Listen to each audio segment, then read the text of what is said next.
To those of you who are watching this video, I pity you.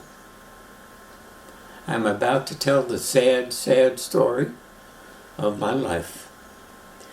Starting when I was fairly young, during the Depression era, when I was born in 1925. At that time growing up, I didn't know that we were poor. However, we were. My family subsisted on WPA, a handout from the government. And I grew up in a home in the Italian section of Brooklyn, New York, where the Italians were wonderful neighbors. The parents were terrific, and the children were just so. I had an ordinary schooling. I was at best mediocre. I hated math. I hated English. I was very good in art. I loved history.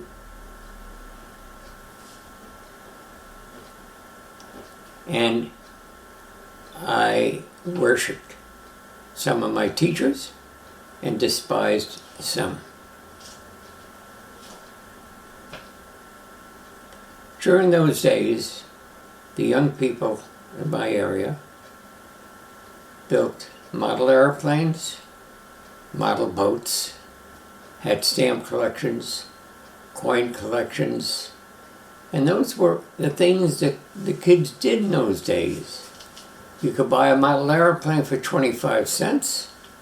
You used the toothpaste thing to move the rudder and the ailerons on aircraft. You read books by Nordhoff and Hall of World War I, or Eddie Rickenbacker fighting the flying circus in World War I.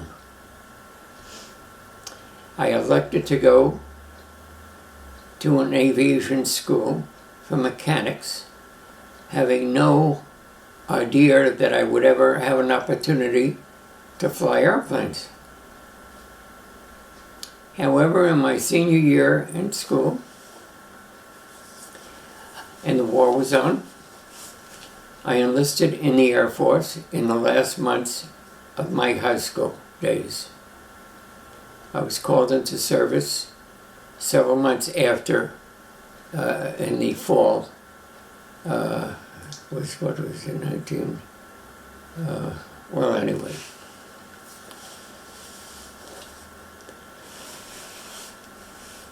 I went through the Air Force, being a flight engineer, a top turret gunner, a B-24s, and B-17s. I was hooked on aviation, and when I got out, I went on the GI Bill to flight school, much to the consternation of my mother, who swore that she would give me no help whatsoever in going through school. However, she never gave me any help before, so it was no big loss. During my training, I bought a second-hand car in order to save money on hotels or apartments, and I attempted to sleep in the back seat of an old Ford car that I bought at auction for $66. I forgot to tell you that I had spent 2 years in the Merchant Marine before I went to school in order to save up money to go to school, which was an exciting experience. And one of the most beautiful scenes I've ever seen was out to sea, and taking German prisoners of war back to Liverpool, going to Le Havre, going all over the world, bringing war brides back, watching sailors on the ship get roaring drunk, fighting, having parole officers come on the ship, because about half of the crew had formerly been in prison, which included my father. My dear father was in prison 3 different times. Was I angry about it? You bet you $2.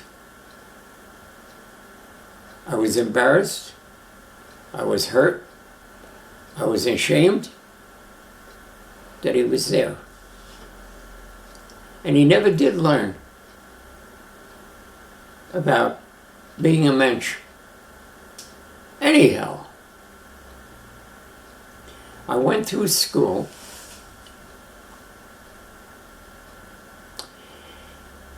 and finished almost first in my class as far as the length of time to get my license flying. It was tough times because there were tens of thousands of pilots that all had all kinds of flying time that went with the airlines and got jobs with the airlines.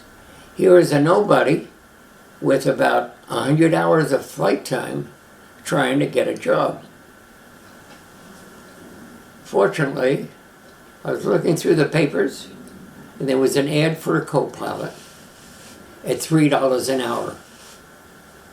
I applied and got the job. The first captain I flew with was a drunk. It so happened he happened to be a very nice drunk. And he tried to help me learn the ways of what an airline pilot should be. And I appreciated him. May he rest in peace. My second job, I applied to Flying Tiger Line as a extra co-pilot, which meant that I didn't have the qualifications of an ATR, an upper type thing where you needed 1,500 hours of flight time experience to get. I didn't have anywhere near there. Now, in the industry, there was a thing called the P-51, which is a famous pen, fountain pen. Many of the pilots that didn't have 1,500 hours went out to the airport, took out of aircraft taxiing around for takeoff or their NC number, put it down in their logbook as though they were on the aircraft, and that's how, when people would ask you how much flight time do you have, and you would say 1,500 hours, he said, how much P-51 time is, which means that you had phony flight hours in order to get a job. I had this just one airline that was 3 Marine pilots, bought 2 C-46s and 1 DC-3 cargo aircraft from the government, surplus, and I flew for them as a co-pilot, which included putting the cargo on, and when we got to our destination, taking it off. However, it was when the captain was taxiing into the terminal in Jacksonville, Florida, or Palatka, Florida, I would have to go back in the cabin, pick up these bundles of the New York Times or the racing sheet, and he told me to drop out 15 bundles, and I finished, closed the door, and started to walk up to the cockpit. He was already taxiing, so we would go to West Palm Beach, and we'd do the same thing in West Palm Beach, and then go to Miami, Florida, where I'd put out the rest of the newspapers, and we got a cheap hotel, spent the night there. The next morning, we had a short flight to a place called Palatka, Florida, which had the most beautiful gladiolas that you've ever seen. It's now called Cape Canaveral. I had to help load these gladiolas, and we took them up to New York and to Boston, and then back to Teterboro, New Jersey, to finish our round trip. I flew for them for about a year and a half, until I hooked on to the flying title line as an extra. I had very little flight time. I had no flight time in a DC-4, and that is what I was assigned to. I was supposed to have been giving 3 takeoffs and landings as part of my training. I received no training whatsoever and was sent to Israel to fly as co-pilot on the magic carpet, picking up Yemenites in Aden, Arabia, and flying these refugees back to Israel, who turned out to be probably one of the best immigrants that Israel ever had. People who read the Bible, and the Bible says that they will be flown by eagles back to Jerusalem, so forth and so on. They were primitive. They had more smiles than anybody I ever saw in New York. We packed them on the airplane, an airplane that was designed for 99 people, and we took as many 250 or 300 people in the aircraft. They weighed very little. They didn't have regular seats. They had plywood seats with a big strap across 10 to 15 of them with a big safety belt all over them. I flew there for a number of months, and the captains on most of those flights were in the smuggling business. They were smuggling English sovereigns back to Israel. And the captain I was assigned to was kind enough to offer to give me a start in smuggling. And I was so thrilled to have a job in aviation, I refused the offer. When I came back, they used me for a period of time as an extra. When some of their pilots, or they ran short on co-pilots, they would call me and pay me, I think, $3 an hour. I'm not sure, but I think it was that.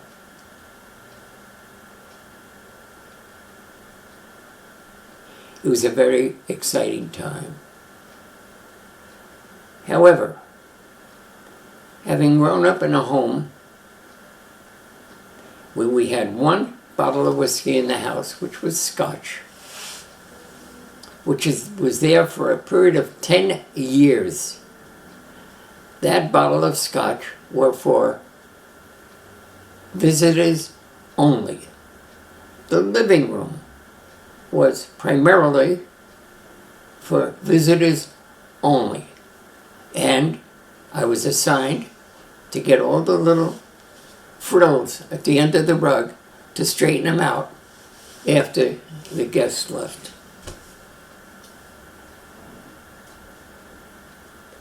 I flew for Tigers for 25 years. I was not liked, unfortunately. Mostly of my own doing.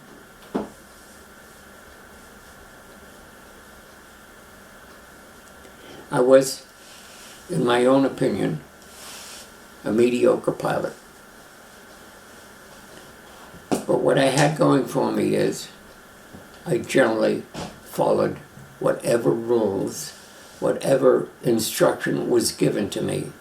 I didn't question the instructors as far as what maximum altitude to fly at, when not to deploy flaps, and a host of other things in the simulator and I trained and checked out in 7 different aircraft, starting with a DC-3, a C-46, a DC-4, a DC-6, a 707, a DC-8,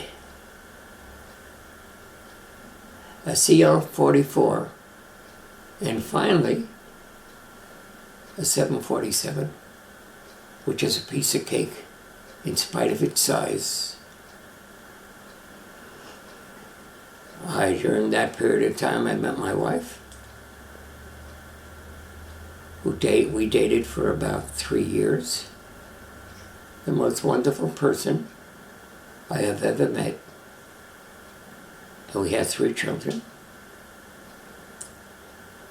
And moved to Slow Death, New Jersey, which actually is near, any place in New Jersey with slow death.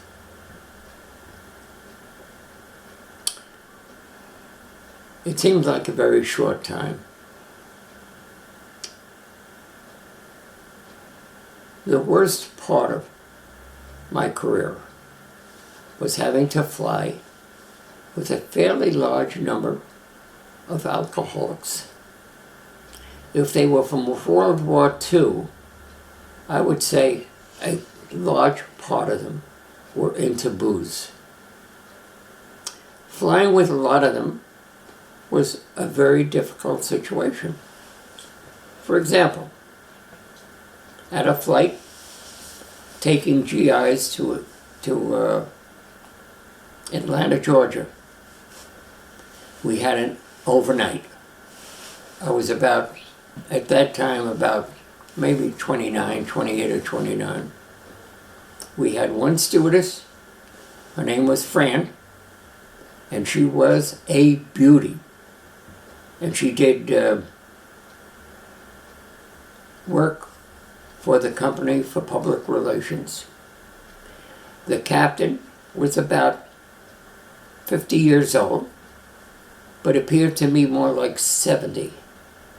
And he was a drunk skunk most of the time that I ever knew and flew with him. When we went to the hotel, I went up to my room, got dressed and so forth, changed, went to a movie, ate. When I went back, I stopped at the bar, and sure enough, here was Captain Cordy trying to subdue the beautiful stewardess up to his room after giving her a lot of booze. When I went in and said hello, so forth, the stewardess gave me a big wink, Fran, and I turned around and left, went up to my room, and she joined me a short time later. Suddenly the door opened. There Captain Cordy stood. And he said, "Yep, young people should be together." And left. The next morning we were supposed to fly back home. The hotel called me and said, "We are unable to contact Captain Cordy. We'd like you to join us when we open the room, the door." I went down, we did that, and lo and behold, the room smelled like a bar. There were whiskey bottles all over the place. An elderly woman jumped out of bed and started to get dressed hastily. And there Captain Cordy lay in a pool of blood. Captain Cordy not only got drunk, but apparently went to the bathroom. At the sink, he must have fallen and knocked out his tooth. And so there was blood splattered all over the place. Fran Drew and I helped him to get dressed. We took him to the airport. We helped him get on the airplane, and we went home with him. I could go on and tell you the number of times that we flew with drunks. And many times, when you got on the aircraft, the captain would make the takeoff, get to top of climb, in cruise, and then turn to you and say, okay, wake me up in 3 hours. During those 3 hours, many times I had to go to the bathroom. I didn't want to leave the cockpit alone. So I would race to the bathroom and race back to my chair and continue the flight. And you had to try to get along with them. Every once in a while you'd get a co-pilot. When I became captain, you'd get a co-pilot that was a joy to have. And you tried your best to instill upon him all the good things about being an airline pilot. And that doesn't include Airline Pilots Association, was a crap union that shielded a lot of drunks in the union. And when I went to union meetings, I stood up and spoke about the need for seeing that these people had adequate medical attention to get out of the habit.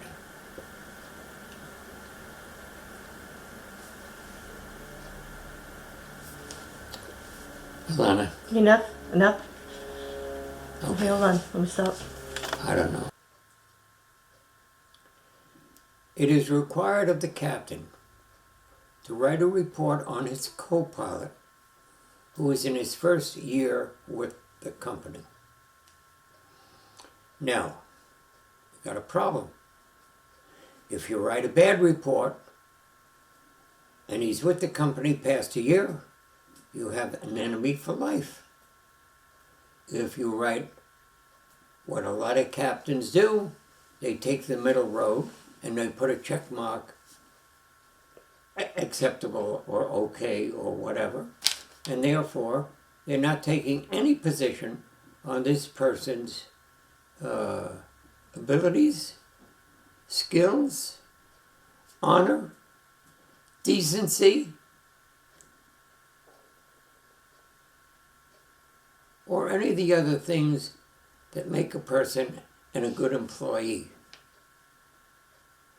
I elected to do what I felt was right. And I gave some wonderful reports, and I gave some terrible reports. And I had enemies for life.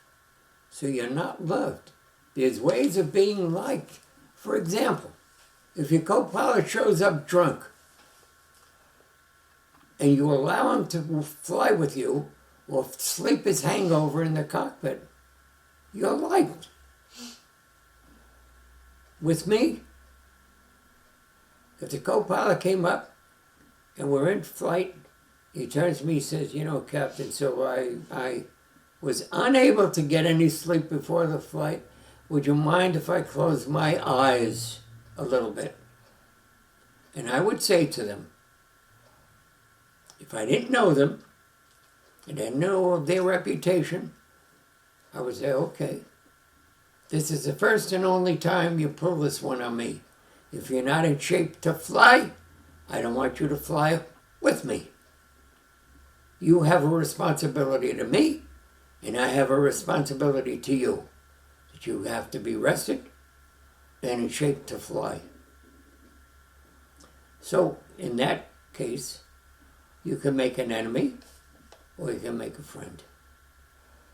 By the same token, if you get a co-pilot that is doing a good job and you admire their skill, which you can tell when they are even setting up their instrument panel.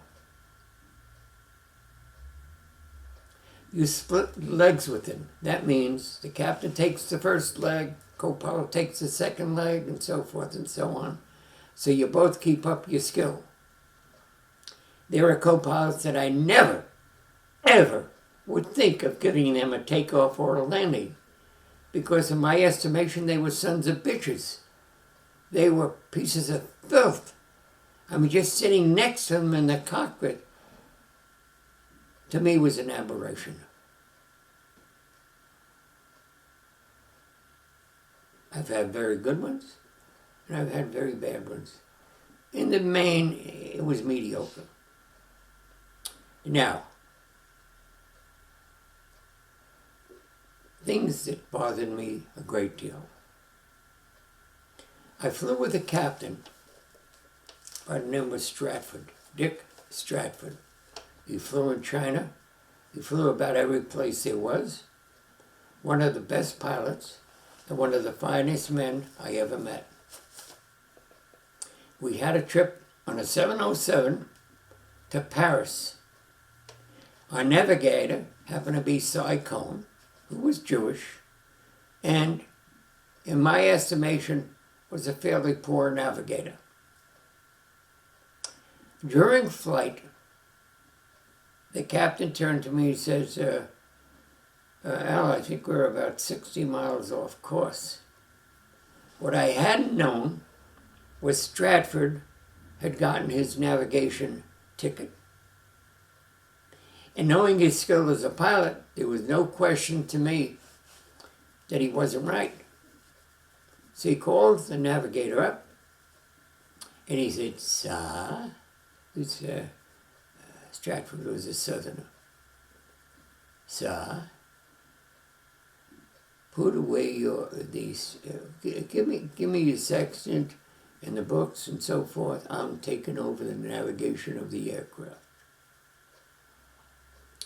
Having done that, he got us back on course. We landed in Paris. We got down on the ground. The captain called Cy over, and I was standing with them when he said this. He said, Cy, if I don't get a violation for being off course, I consider this matter closed. 6 months later, I happened to be in Hong Kong. I was having breakfast with a bunch of the other pilots. And lo and behold, there was Cy across the table from me. And he starts shooting his face off about what an anti-Semitic son of a bitch Stratford was. And I intervened and said, Cy, I was on that flight. He was a gentleman. He treated you very fairly. You were lucky to get away with what happened during that flight. Don't badmouth the man. With that, Cy said, don't talk to me anymore. And for 2 years, I did not talk to Cy. I didn't miss anything with Cy, although I had been in his home a couple of times and he'd been in my home a couple of times. He was Jewish, therefore he thought that it was somehow not nice for one Jew to talk about another Jew in a negative way. People find excuses. If they bust a check ride, they'll always find a way to say that the check captain was a son of a bitch. We had such a second officer that became a co-pilot and was taking a captain test. Most of the captains thought he would pass the test without any problem. However, an argument ensued when the Czech captain asked him to do a certain maneuver in order to pass the test. The co-pilot, in this case, did it a different way, with the Czech captain saying, our company wants you to do it this way. An argument ensued. They landed. The Czech pilot busted the student. Busted him. And he had to remain a second officer for the rest of his career. This particular co-pilot was also Jewish. And I wouldn't say exactly that we were friends. We were more acquaintances than friends. Because I admired the Czech pilot greatly, and I didn't particularly admire the second officer, although he was competent, and if he kept his mouth shut, he'd have been flying captain. So he invited me to his home at least 6 or 7 times. And since I was going to San Diego to see my family, I stopped in Los Angeles at his home. I was greeted very nicely by his wife. She had dinner ready. It was Friday night. She had the candles lit. And I sat down for dinner. And during the conversation, I happened to mention that Captain Stratford was in very, very poor health condition and was near death.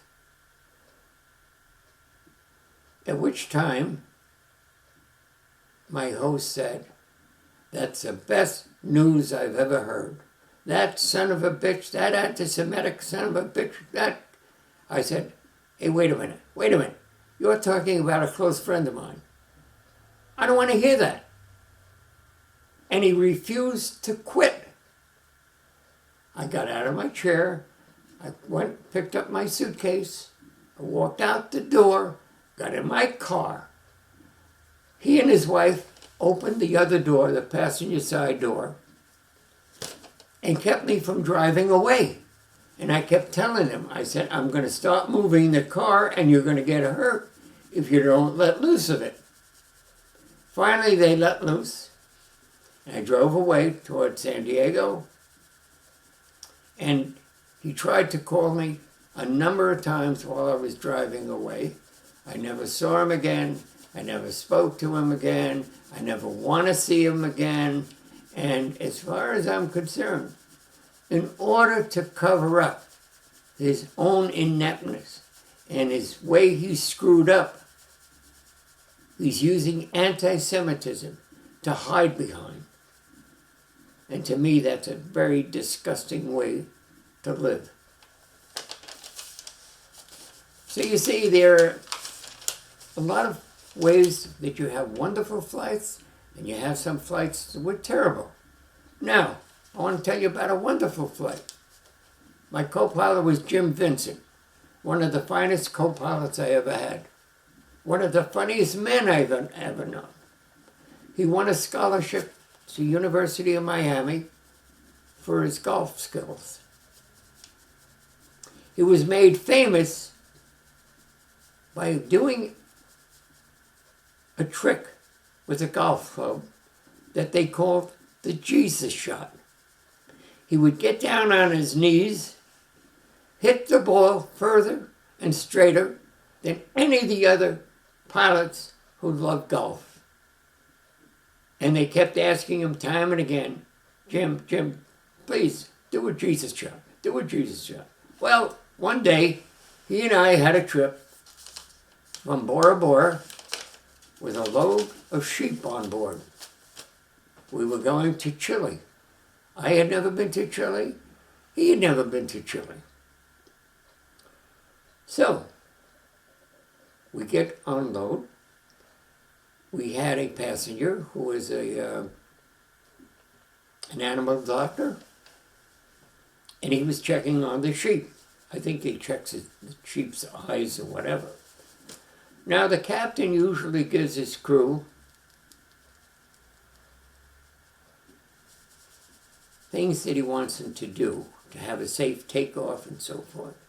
So I said, in the event of an engine failure, I want you to hold the yoke forward. I want you to do this, do that, do the other thing. And now, I want to remind the crew, they are not to go back in the cabin for more than 3 minutes at any one time, because I don't want any romances to start between you and the sheep. When we landed in Chile, and the sheep were going down the chute, Jim Vincent stood up beside there, and with his handkerchief, making believe he was crying, he was saying, "Goodbye, Mary. Goodbye, Carol. Goodbye." I want to tell you, it was so funny, I almost fell off my seat. It was so funny. We went into the airport of Chile. It was barren. We stayed at a little motel. And then on the trip back, we had to make up a whole story about what a fantastic time we had there. We didn't have any kind of fantastic time. And we swore that we were going to tell the other crew members so that they would be jealous. Okay? Want to take a Now, break? Oh, I want to tell you about the biggest bastard in the flying tire line. His name was Frank Hawkins. The worst thing that you can be as a pilot is think that you're better than you actually are. You're not supposed to make a landing below 200-foot ceiling and a half a mile of visibility. That's in the manual, that's in the FAA, and so forth. I had an argument with this captain who insisted that since he was captain, if he elected to do a 0-0 landing, he would do it because he was captain. And I said, well, Frank, if I'm on board the aircraft as a crew member, I will not allow you to do it. Now, that's almost unheard of in the airline for a co-pilot to talk back to a captain. And he pointed his bony finger in my face, and he says, I have more experience in airplanes than you have over the... And he's going on and on, chewing me out.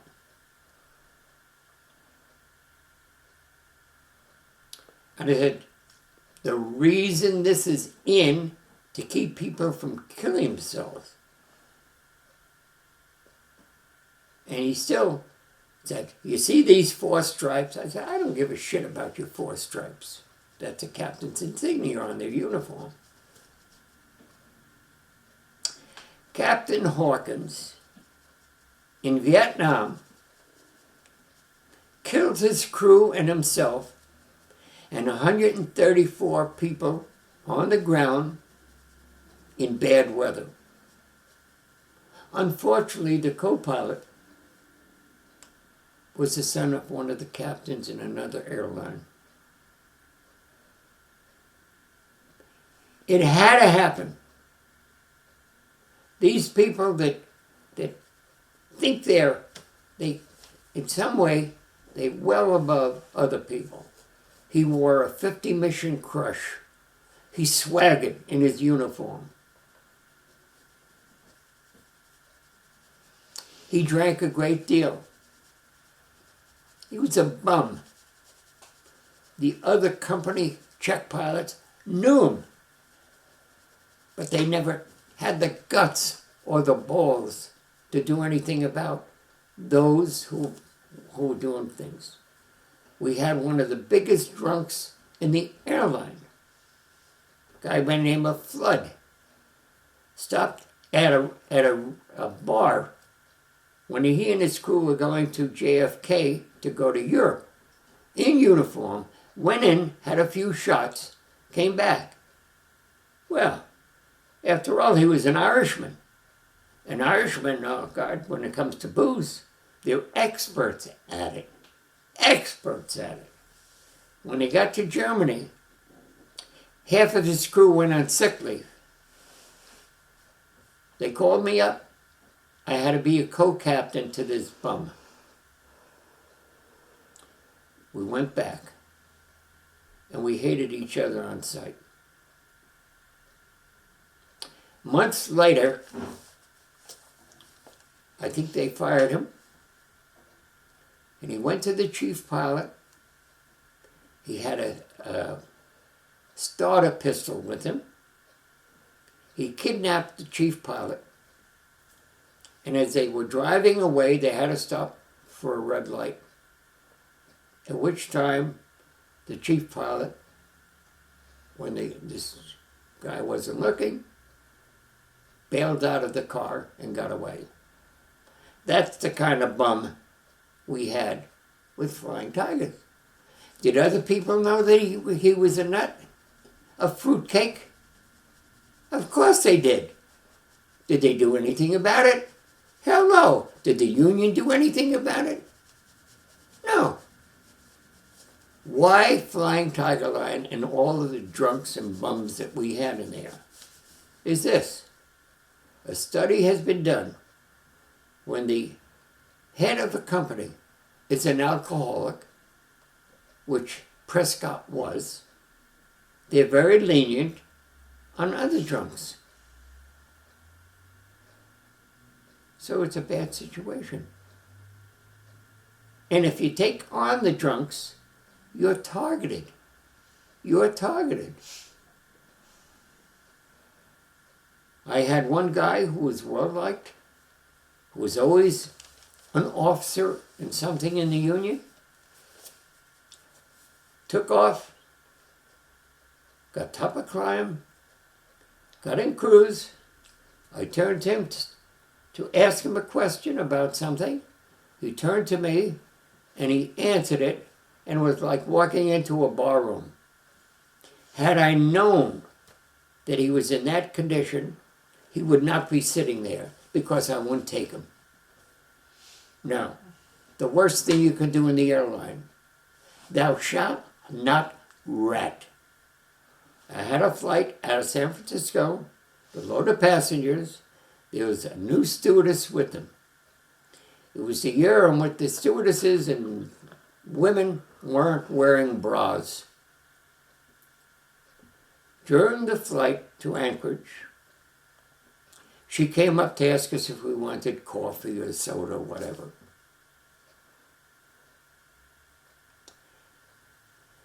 My first and second officer, both of them, they were good friends. One of them I knew as a steady drunk. When she left, they started to jostle with each other. Who was going to be able to take her to bed? Who was able to get into her panties? So they were making a bet who would be successful. We landed, went to the hotel. I went up to my room, came down, went to the bar, and sure enough, she is sitting there, and they are sandwiched between her. She is sitting there. On each side of her, they were squeezing her. Any nut that thinks that they can outdrink Irish people are crazy. They can't. Because these people are well ahead of you as far as booze is concerned. Now we have a regulation. You cannot drink 12 hours before a flight. Some crew members say, no, that isn't right. They mean you can have 12 drinks before a flight. I went, my navigator went to a movie, whatever. And a lot of times I used to go to the courthouse and listen to trials and kill time there, which was very interesting, and I became very friendly with the judge. Anyway, I went back to the hotel. The navigator's standing there. I said to him, have they left the bar? And he says, I went in to tell them to leave, and they wouldn't listen to me. I said, okay. So I went in. They had drinks in front of them. I said, get out of here.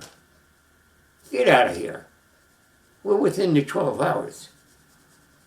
They came out. I told one of them to call the company and say we are not legal to fly until 12 hours from this time. Then went up to my room. One of the big wheels is calling me, saying, were they drunk? I said, I don't know if they were drunk. I'm no doctor. Are they drunk? Are they drunk? Are they drunk? And they get you to it 2 times. So, first of all, I knew what would happen to me, that I would be the loser in this situation. And I was the loser in this situation. They sent the 2 bums back where they had a trial and they were exonerated and given full pay. They never called me in to testify what I had seen or whatever. Why? Because a lot of them were drunks themselves. They ain't gonna take on other drunks. Did it cause me a lot of pain? Yes, it did. Did I get any support? 2 calls of young pilots who were in their first year and would laud me for having the guts to do that. However, a good friend of mine of many years was coming towards me, who himself is a drunk. And he says to me, Al, that was a pretty stupid thing you did in Anchorage. And I, unfortunately, lost my temper and said, go fuck yourself. Which to this day, I'm sorry for. And after he retired, he got a job showing off other aircraft. And he died in a plane crash. Because his doctor, when he said he went to a physical, he asked the doctor what kind of condition he was in, and the doctor said, for an alcoholic, you're in very good condition. The worst people in the airline industry are the doctors. Why are the doctors? Because they know a lot of their patients are alcoholics. They're not going to turn them down because there's money into captain has to go every 6 months for a physical. Do a hard physical on pilots, and they scramble like they'll find any other doctor to go to so as not to jeopardize their job. Are some of them ill or deaf? Yeah. The jokes go around. We had an assistant chief pilot who was deaf, and guys would make fun of him or whatever. We have one captain with arthritis in one hand that was so bad he couldn't even wrap his hand around the throttle.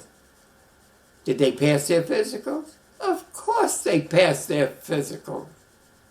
What are you, kidding? The public is stupid.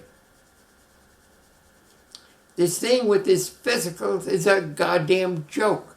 There's many of these doctors are what I call Santa Claus doctors. We have a wonderful job.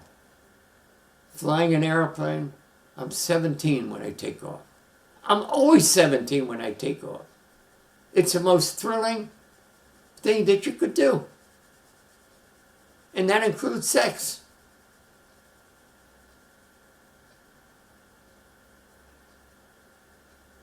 Well, let me tell you, a lot of the pilots do not look at a Stratford and a Dobson and a Sowers. These are all model people in the airlines, model captains. And some of the young pilots prefer the drunks and swinging and doing every stupid thing they can think of. And, we had 2 of our pilots were married 5 times. 5 goddamn times. We had a stewardess who was giving a talk about wearing your harness and about the flight, and she passed out while she was giving in the Philippines at Clark Air Force Base on a 747. One of the nicest captains we had in the airlines.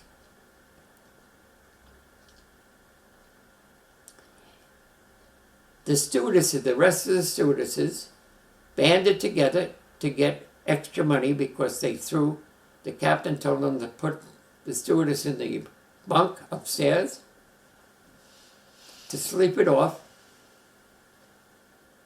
And she had a hearing, and she gave the usual, I had a toothache, and I had medication, and blah, blah, blah, blah, which was, everybody knew it was horseshit.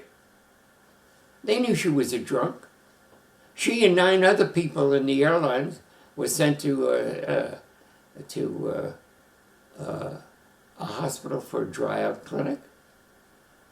And the union stepped in when all of them failed and said, you can't have these people their licenses taken away. You're not authorized by the union